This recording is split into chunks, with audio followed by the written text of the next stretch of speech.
You're great friends with the Bank of England and their monetary policy over the last few years. I believe there's been a twist today. Well, there's been various twists over the last week or so. As soon as we get one saying they'll raise, someone else says they won't, and so on. That's all hot air, really. If we look at today's data, there are a couple of bits going out which I think move them away from it. Firstly, if you look at the sequence of PMI numbers for UK, Business Survey from Market, you see that all of them were lower than last month. Today we had the services one, which is much the largest component of the economy. If you take the whole suite, it looks like we're growing at maybe 0.4% in GDP terms per quarter. That much, eh?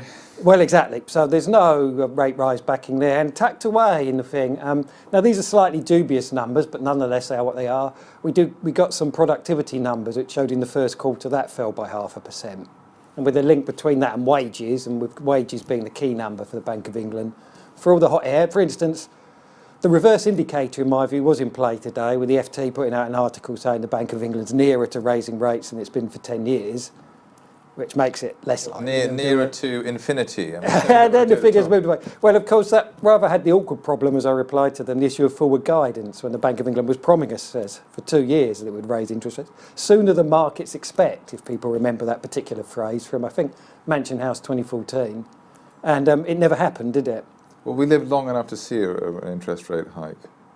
It's a bit dodgy at our age, isn't it?